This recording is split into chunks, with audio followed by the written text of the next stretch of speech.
বিসমিল্লাহির রহমানির রহিম। আসসালামু আলাইকুম ওয়া রাহমাতুল্লাহি ওয়া বারাকাতুহু। আমি মোহাম্মদ আমিনুল এহসান মোল্লা। আমি আপনাদের সম্মুখে আমার রচিত একটি কবিতা উপস্থাপন করতে চাই। আমার কবিতার নাম সেই দিন আমি বুঝিনি। সেই দিন আমি বুঝিনি তোমার নীরব বুকেই বাজে বজ্রের মতো প্রাণ। শব্দহীন হলেও তার আঘাত ভেঙ্গে দেয় সমস্ত অহংকারের প্রাচীর।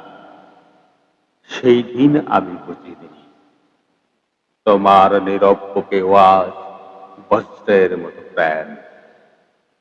শব্দহীন শব্দহীন হলেও তার আঘাত ভেঙ্গে দেয় সমস্ত অহংকারের প্রাচীর।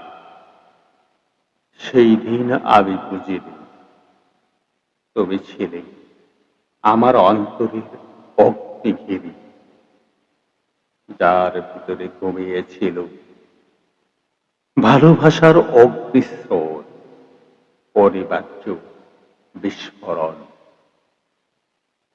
তোমার চোখ ছিল বিদ্রোহী রাতের গভীর তারা, যেখানে তাকালে আমি হারিয়ে যেতাম নিজের পরিচয়ের বিরুদ্ধে।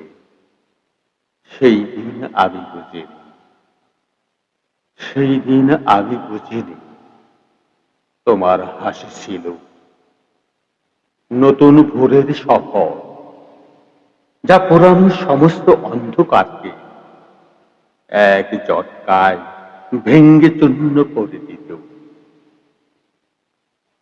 সেই দিন আমি বুঝিনি, সত্যি সেই দিন আমি বুঝিনি। আজ বুঝি ভালোবাসার মানে শুধু কোমলতা নয়,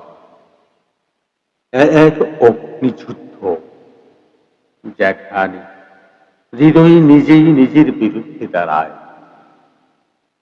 ভালোবাসা মানে শুধু কোমলতা নয়, এক অগ্নিযুদ্ধ। সেই দিন আমি বুঝিনি, সেই দিন আমি বুঝিনি, যেখানে হৃদয় নিজেই নিজের বিরুদ্ধে দাঁড়ায়। তুমি ছিলে আমার ভাঙ্গা সময়ের বিপ্লব, আমার নিঃশব্দ বুকে গর্জে ওঠা তুফান, যার শব্দে কেঁপে ওঠে অতীত, বর্তমান আর সমস্ত অসম্ভব ভবিষ্যৎ। সেই দিন আমি বুঝিনি, সেই দিন আমি বুঝিনি তুমি না থেকেও আছো আমার প্রতিটি শিরায় রক্ত হয়ে, আমার প্রতিটি শব্দে বিদ্রোহ হয়ে।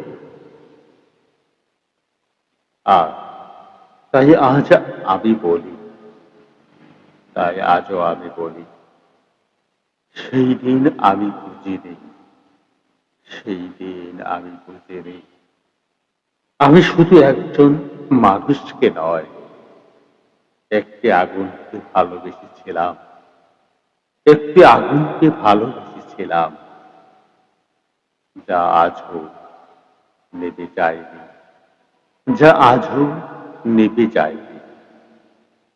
রূপ, শুধু রূপ বদলেছে আমার কবিতায়, শুধু রূপ বদলেছে আমার কবিতায়। সেই দিন আমি বুঝিনি, সেই দিন আমি বুঝিনি তোমার নীরব কেউ বাঁচে বজ্রের মতো প্রাণ। শব্দহীন হলেও তার আঘাত ভেঙ্গে দেয় সমস্ত অহংকারের প্রাচীর, সমস্ত অহংকারের প্রাচীর। আহ, তাই আজ বুঝি, আজ বলি, আমি শুধু একজন মানুষকে নয়, একটি আগুনকে ভালোবেসেছিলাম, একটি আগুনকে ভালোবেসেছিলাম, আগুনকে ভালোবেসেছিলাম। ধন্যবাদ।